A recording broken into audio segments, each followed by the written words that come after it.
ಈ ಒಂದು ಔಷಧಿಯ ಬಗ್ಗೆ 99% ರೈತರಿಗೆ ಗೊತ್ತಿಲ್ಲ.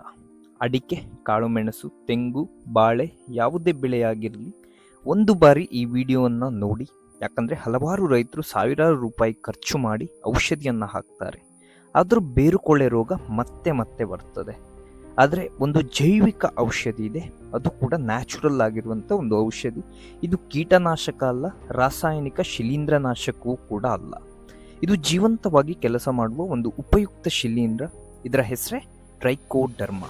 ಇದರ ಬಗ್ಗೆ ನೀವು ಆಲ್ಮೋಸ್ಟ್ ಕೇಳಿರ್ಬೋದು, ಕೇಳದೆ ಕೂಡ ಇರ್ಬೋದು. ಹಾಗಾಗಿ ಈ ವಿಡಿಯೋವನ್ನಂತೂ ತಾಳ್ಮೆ ಇಟ್ಟು ಕೊನೆಯವರೆಗೂ ನೋಡಿ. ಇದನ್ನು ಹೇಗೆ ಬಳಸಬೇಕು, ಯಾವಾಗ ಬಳಸಬೇಕು, ಇನ್ನು ಯಾವ ಔಷಧಿಯ ಜೊತೆಗೆ ಇದನ್ನು ಬಳಸಬಾರದು, ಯಾಕೆ ಕೆಲವರ ಹೊಲದಲ್ಲಿ ಅದ್ಭುತ ಫಲಿತಾಂಶ ಕೊಡ್ತದೆ, ಇನ್ನೂ ಕೆಲವರ ಹೊಲದಲ್ಲಿ ಕೆಲಸವೇ ಮಾಡುವುದಿಲ್ಲ, ಇವೆಲ್ಲವನ್ನು ಈ ವಿಡಿಯೋದಲ್ಲಿ ಸಂಪೂರ್ಣವಾಗಿ ತಿಳಿದುಕೊಳ್ಳೋಣ. ಅದಕ್ಕೂ ಮುಂಚೆ ನನ್ನ ಚಾನಲ್ ನಿರುತ್ತರವನ್ನು ಯಾರೆಲ್ಲ ಸಬ್ಸ್ಕ್ರೈಬ್ ಮಾಡ್ಕೊಳ್ಳಿಲ್ವೋ ದಯವಿಟ್ಟು ಮಾಡಿಕೊಳ್ಳಿ ಅಂತ ಹೇಳ್ತಾ ವಿಡಿಯೋವನ್ನು ಶುರು ಮಾಡೋಣ.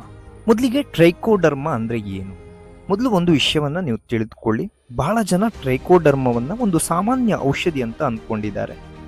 ಆದರೆ ಈ ತಪ್ಪನ್ನು ನೀವು ಕೂಡ ಮಾಡಬೇಡಿ. ಟ್ರೈಕೋಡರ್ಮಾ ಎನ್ನುವಂಥದ್ದು ಒಂದು ಜೀವಂತ ಉಪಯುಕ್ತ ಶಿಲೀಂಧ್ರ, ಅಂದರೆ ಒಂದು ನ್ಯಾಚುರಲ್ ಆಗಿರುವಂಥ ಒಂದು ಶಿಲೀಂಧ್ರನಾಶಕ ಅಂತ ಹೇಳ್ಬೋದು. ನಿಮಗೆ ಹೇಗೆ ಬೇವಿನ ಎಣ್ಣೆ ಎಲ್ಲ ಇರ್ತದೋ ಅದೇ ರೀತಿ ಈ ಟ್ರೈಕೋಡರ್ಮಾ ಕೂಡ ನ್ಯಾಚುರಲ್ ಆಗಿರುವಂಥದ್ದು, ಕೆಮಿಕಲ್ ಉಪಯುಕ್ತವಾಗಿರುವಂಥ ಒಂದು ಔಷಧ ಇದಲ್ಲ. ಹೌದು, ಇದು ಮಣ್ಣಿನಲ್ಲೇ ಸಹಜವಾಗಿ ಬೆಳೆಯುವ ಒಳ್ಳೆಯ ಶಿಲೀಂಧ್ರ. ನಮ್ಮ ಬೆಳೆಗೆ ಹಾನಿ ಮಾಡುವ ಶಿಲೀಂಧ್ರಗಳ ಜೊತೆ ಹೋರಾಡುವ ಕೆಲಸವನ್ನು ಇದು ಮಾಡ್ತದೆ. ಅಂದರೆ ಒಳ್ಳೆಯ ಶಿಲೀಂಧ್ರ ಕೆಟ್ಟ ಶಿಲೀಂಧ್ರದ ವಿರುದ್ಧ ಹೋರಾಡ್ತದೆ. ಇದನ್ನೇ ಪ್ರಕೃತಿಯ ರಕ್ಷಕ ಅಂತ ಕೂಡ ಹೇಳ್ಬೋದು. ಏನಂದರೆ ನಮಗೆ ಬೇರುಕೊಳೆ ರೋಗ ಅಥವಾ ಈ ಬರಲಿಕ್ಕೆ ಮೇಯ್ನ್ ಆಗಿ ಮಣ್ಣಿನಲ್ಲಿರುವಂಥ ಫಂಗಸ್ ಕಾರಣ. ಆ ಫಂಗಸ್ ವಿರುದ್ಧ ಹೋರಾಡ್ಲಿಕ್ಕಂತಾನೆ ಈ ಟ್ರೈಕೋಡರ್ಮವನ್ನು ಒಂದು ಜೈವಿಕ ಕ್ರಿಯೆಗೆ ಬಳಸ್ತಾರೆ. ಈ ಟ್ರೈಕೋಡರ್ಮವನ್ನು ಬಳಸುವುದರಿಂದ ಆಲ್ಮೋಸ್ಟ್ ಯಾವುದೇ ಕೃಷಿಯಲ್ಲಿ ಕೂಡ ಬೇರುಕೊಳೆಯ ರೋಗ, ಮಳೆಗಾಲದಲ್ಲಂತೂ ಹೆಚ್ಚಾಗಿ ಕಾಣಿಸಿಕೊಳ್ಳುವಂಥ ಈ ಬೇರುಕೊಳೆ ರೋಗವನ್ನು ಜೈವಿಕ ವಿಧಾನದೊಂದಿಗೆ ಅದರ ವಿರುದ್ಧನೇ ಹೋರಾಡುವಂಥ ಒಂದು ಔಷಧ ಇದ್ದರೆ ಅದು ಟ್ರೈಕೋಡರ್ಮಾ. ಈ ಟ್ರೈಕೋಡರ್ಮಾ ಎನ್ನುವಂಥದ್ದು ಹೇಗೆ ಕೆಲಸ ಮಾಡ್ತದೆ ಅಂತ ನೋಡುವುದಾದರೆ, ಈಗ ನೀವು ಕೇಳ್ಬೋದು, ಒಂದು ಚಿಕ್ಕ ಶಿಲೀಂಧ್ರ ಇಷ್ಟೊಂದು ಕೆಲಸ ಹೇಗೆ ಮಾಡ್ತದೆ? ಇದರಲ್ಲೇ ಟ್ರೈಕೋಡರ್ಮದ ಒಂದು ನಿಜವಾದ ಶಕ್ತಿ ಅನ್ನುವಂಥದ್ದು ಇರುವಂಥದ್ದು. ಮೊದಲನೇದಾಗಿ ಇದು ಬೇರುಗಳ ಸುತ್ತ ತುಂಬ ವೇಗವಾಗಿ ಬೆಳೀತದೆ. ನೀವು ಹಾಕಿದ ಕೂಡಲೇ ಇದು ಬೇರುಗಳ ಸುತ್ತ ಒಂದು ರಕ್ಷಣಾ ಪದರವನ್ನು ಕ್ರಿಯೇಟ್ ಮಾಡ್ತದೆ. ಹೀಗಾಗಿ ಕೆಟ್ಟ ಶಿಲೀಂಧ್ರಗಳಿಗೆ, ಅಂದರೆ ಕೆಟ್ಟ ಫಂಗಸ್ ಏನಿದೆ ಅವುಗಳಿಗೆ ಇದು ಜಾಗವೇ ಕೊಡುವುದಿಲ್ಲ. ಎರಡನೇದು ನೋಡುವುದಾದರೆ, ಕೆಲವು ರೋಗಕಾರಿ ಶಿಲೀಂಧ್ರಗಳನ್ನು ನೇರವಾಗಿ ದಾಳಿ ಮಾಡಿ ಅವುಗಳ ಬೆಳವಣಿಗೆಯನ್ನು ಕೂಡ ತಡೀತದೆ. ಅಂದರೆ ಫಂಗಸ್ಸನ್ನು ಅಲ್ಲೇ ಇದು ಏನು ಸ್ಟಾಪ್ ಮಾಡಿಸ್ತದೆ. ಮೂರನೆಯದಾಗಿ ನೋಡುವುದಾದರೆ, ಬೇರಿನ ಸುತ್ತಲಿನ ವಾತಾವರಣವನ್ನು ಆರೋಗ್ಯಕರವಾಗಿಡಲು ಕೂಡ ಸಹಾಯ ಮಾಡ್ತದೆ. ಅಂದರೆ ಇದು ಕೇವಲ ಒಂದು ಬೇರುಕೊಳೆ ವಿರುದ್ಧ ಹೋರಾಡುವುದಲ್ಲದೆ ಈ ಬೇರುಗಳನ್ನು ಆರೋಗ್ಯವಾಗಿಸುವಲ್ಲಿ ಕೂಡ ಇದು ಸಹಾಯ ಮಾಡ್ತದೆ. ಅಂದರೆ ನೀವು ಬೇರುಕೊಳೆ ಇಲ್ಲದ ಸಂದರ್ಭದಲ್ಲೂ ಕೂಡ ಈ ಟ್ರೈಕೋಡರ್ಮವನ್ನು ಬಳಸ್ಬೋದು. ಇನ್ನು ನಾಲ್ಕನೆಯದು, ಕೆಲವು ಸಂದರ್ಭಗಳಲ್ಲಿ ಸಸ್ಯದ ಸ್ವಾಭಾವಿಕ ರೋಗ ನಿರೋಧಕ ಶಕ್ತಿಯನ್ನು ಕೂಡ ಉತ್ತೇಜಿಸ್ತದೆ.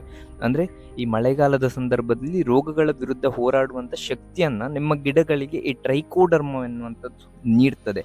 ಅದಕ್ಕಾಗಿಯೇ ಕೃಷಿ ವಿಜ್ಞಾನಿಗಳು ಟ್ರೈಕೋಡರ್ಮವನ್ನು ಬಹಳ ವರ್ಷಗಳಿಂದ ರೈತರಿಗೆ ಶಿಫಾರಸು ಮಾಡ್ತಾನೆ ಬಂದಿದ್ದಾರೆ, ಇನ್ನೂ ಮಾಡ್ತಾನೆ ಇದ್ದಾರೆ ಕೂಡ. ಈ ಟ್ರೈಕೋಡರ್ಮ ಎನ್ನುವಂಥದ್ದು ಅಷ್ಟು ನಂಬಿಕಾರ್ಹ ಒಂದು ಔಷಧ ಅಂತ ಹೇಳ್ಬೋದು. ಇನ್ನು ಯಾವ ರೋಗಗಳಿಗೆ ಇದು ಉಪಯೋಗ ಆಗ್ತದೆ ಅಂತ ನೋಡುವುದಾದರೆ, ನಾನು ಆಗಾಗಲೇ ಹೇಳಿದಾಗೆ ಒಂದು ಬೇರುಕೊಳೆ ರೋಗಕ್ಕೆ ಇದು ಬಹಳ ಒಂದು ರಾಮಬಾಣ ಇದ್ದಾಗೆ. ಇಲ್ಲಿ ಒಂದು ದೊಡ್ಡ ಕಲ್ಪನೆ ಹೆಚ್ಚಿನವರಲ್ಲಿ ಇರುತ್ತದೆ, ಅದೇನಂದರೆ ಟ್ರೈಕೋಡರ್ಮ ಅಂದರೆ ಎಲ್ಲ ರೋಗಕ್ಕೂ ಬಳಸ್ಬೋದು ಅಂತ. ಇಲ್ಲ, ಹೀಗೆ ಯೋಚಿಸುವಂಥದ್ದು ಸಂಪೂರ್ಣ ತಪ್ಪು.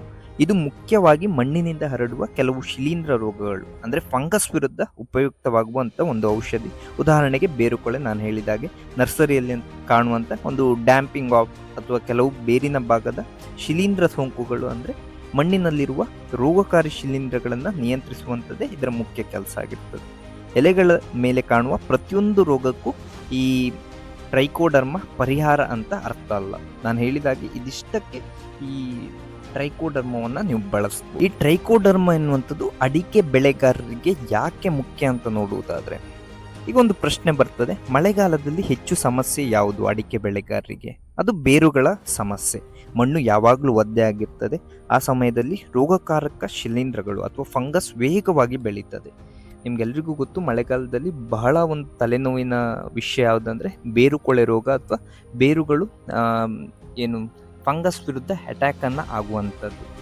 ಈ ರೀತಿಯಾದ ಸಮಯದಲ್ಲಿ ಮಣ್ಣಿನ ಆರೋಗ್ಯವನ್ನು ಕಾಪಾಡುವುದು ಬಹಳ ಮುಖ್ಯ. ಅಲ್ಲಿಯೇ ಟ್ರೈಕೋಡರ್ಮ ಎನ್ನುವಂಥದ್ದು ಉಪಯೋಗವಾಗ್ತದೆ. ಅದು ಕೂಡ ನ್ಯಾಚುರಲ್ ಆಗಿರುವಂಥ ವಸ್ತು ಆದ್ದರಿಂದ ಈ ಟ್ರೈಕೋಡರ್ಮವನ್ನೇ ಜಾಸ್ತಿಯಾಗಿ ಬಳಸಬೇಕಾಗ್ತದೆ ರೈತರು. ಅದು ಕೂಡ ಬೇರುಗಳ ಸುತ್ತ ಬೆಳೆಯುತ್ತಾ ಏನು ಮಾಡ್ತದೆ ಅಂದರೆ ಇದು ಒಳ್ಳೆಯ ಸೂಕ್ಷ್ಮಜೀವಿಗಳ ಸಂಖ್ಯೆಯನ್ನು ಹೆಚ್ಚಿಸಲು ಸಹಾಯ ಮಾಡ್ತದೆ ಈ ಟ್ರೈಕೋಡರ್ಮ ಎನ್ನುವಂಥದ್ದು. ಆದ್ದರಿಂದ ಅಡಿಕೆ ಬೆಳೆಗಾರರಿಗೆ ಮಳೆಗಾಲದ ಸಂದರ್ಭದಲ್ಲಿ ಬೇರುಕೊಳೆಯ ವಿರುದ್ಧ ಹೋರಾಡಲಿಕ್ಕೆ ಇದೊಂದು ಅದ್ಭುತ ಔಷಧ. ಇನ್ನು ಇದನ್ನು ಯಾವಾಗ ಬಳಸಬೇಕು?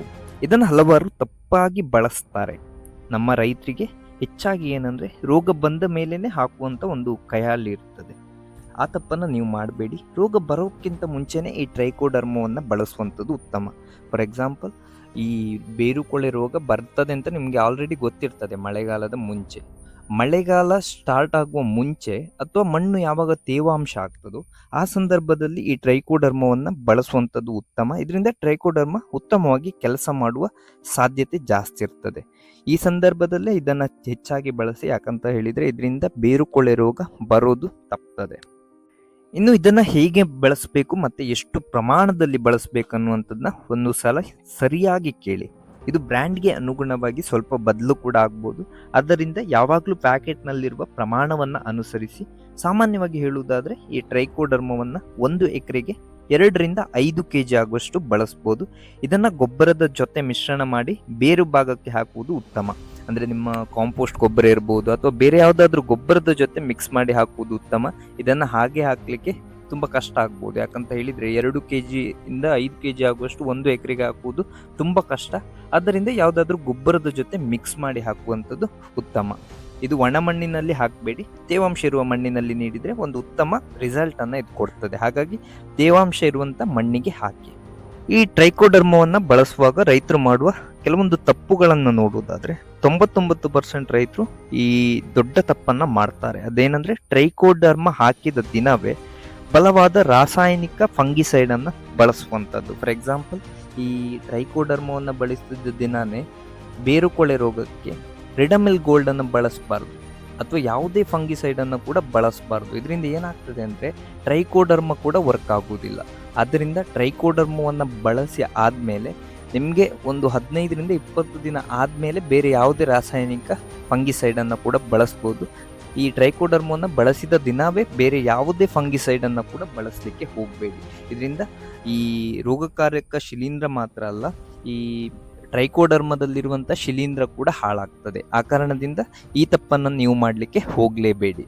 ಒಂದು ತಪ್ಪೇನೆಂದರೆ ಕೆಲವರು ಹಳೆಯ ಪ್ಯಾಕೆಟನ್ನು ಖರೀದಿಸ್ತಾರೆ. ಆ ತಪ್ಪನ್ನು ನೀವು ಮಾಡಬೇಡಿ. ಇದು ಜೀವಂತ ಉತ್ಪನ್ನ ಆಗಿರುವುದರಿಂದ ಇದರ ಗುಣಮಟ್ಟ, ಉತ್ಪಾದನಾ ದಿನಾಂಕ ಅಥವಾ ಸಂಗ್ರಹಿಸುವ ವಿಧಾನ ಇವೆಲ್ಲವೂ ಬಹಳ ಮುಖ್ಯ ಆಗ್ತದೆ. ಬಿಸಿಲಿನಲ್ಲಿ ಇಟ್ಟರೆ ಅಥವಾ ತುಂಬ ಹಳೆಯದಾದರೆ ಪರಿಣಾಮ ಕಡಿಮೆ ಆಗ್ಬೋದು. ಆದ್ದರಿಂದ ಫ್ರೆಶ್ ಆಗಿರುವಂಥ ಟ್ರೈಕೋಡರ್ಮವನ್ನೇ ಖರೀದಿಸಿ ಬಳಸಬೇಕಾಗ್ತದೆ. ಇನ್ನೊಂದು ವಿಷಯ ಏನಂದರೆ ಟ್ರೈಕೋಡರ್ಮ ಹಾಕಿದ ತಕ್ಷಣ ಫಲಿತಾಂಶ ಬರಲ್ಲ. ಇದು ರಾಸಾಯನಿಕ ಔಷಧಿಯಂತೆ ತಕ್ಷಣ ಕೆಲಸ ಮಾಡುವುದಿಲ್ಲ. ಇದು ನಿಧಾನವಾಗಿ ಮಣ್ಣಿನಲ್ಲಿ ಬೆಳೀತದೆ. ಆದ್ದರಿಂದ ಸ್ವಲ್ಪ ತಾಳ್ಮೆ ಬೇಕು. ಆದರೆ ಸರಿಯಾಗಿ ಬಳಸಿದರೆ ದೀರ್ಘಕಾಲದ ಮಣ್ಣಿನ ಆರೋಗ್ಯಕ್ಕೆ ತುಂಬ ಸಹಾಯ ಮಾಡುವಂಥದ್ದು. ಬೇರುಕೊಳೆ ವಿರುದ್ಧ ಲಾಂಗ್ ಟರ್ಮ್ನಲ್ಲಿ ಹೋರಾಡುವಂಥ ಒಂದು ಔಷಧಿ ಇದ್ದರೆ ಅದು ಟ್ರೈಕೋಡರ್ಮ ಮಾತ್ರ. ಕೊನೆಯದಾಗಿ ಹೇಳುವುದಾದರೆ ಟ್ರೈಕೋಡರ್ಮ ಎನ್ನುವಂಥದ್ದು ಒಂದು ಮ್ಯಾಜಿಕ್ ಪೌಡರ್ ಅಲ್ಲ. ಆದರೆ ಸರಿಯಾದ ಸಮಯದಲ್ಲಿ, ಸರಿಯಾದ ವಿಧಾನದಲ್ಲಿ, ಸರಿಯಾದ ಮಣ್ಣಿನಲ್ಲಿ, ಇನ್ನು ಸರಿಯಾದ ಪ್ರಮಾಣದಲ್ಲಿ ಬಳಸಿದರೆ ಇದು ರೈತರಿಗೆ ಅತ್ಯಂತ ಉಪಯುಕ್ತವಾಗುವಂಥ ಒಂದು ಜೈವಿಕ ಸಾಧನಗಳಲ್ಲಿ ಒಂದು. ನಾನು ಯಾವ ಬ್ರ್ಯಾಂಡ್ನ ಪ್ರಚಾರವನ್ನು ಮಾಡ್ತಾ ಇಲ್ಲ. ನಾನು ಹೇಳಿದ್ದು ಟ್ರೈಕೋಡರ್ಮ ಎಂಬ ತಂತ್ರಜ್ಞಾನದ ಬಗ್ಗೆ. ನೀವು ಬಳಸುವಾಗ ಗುಣಮಟ್ಟದ ಉತ್ಪನ್ನವನ್ನು ಆಯ್ಕೆ ಮಾಡಿ. ಈ ಮಾಹಿತಿ ನಿಮಗೆ ಉಪಯುಕ್ತ ಅನಿಸಿದರೆ ವಿಡಿಯೋಗೆ ಒಂದು ಲೈಕನ್ನು ಮಾಡಿ.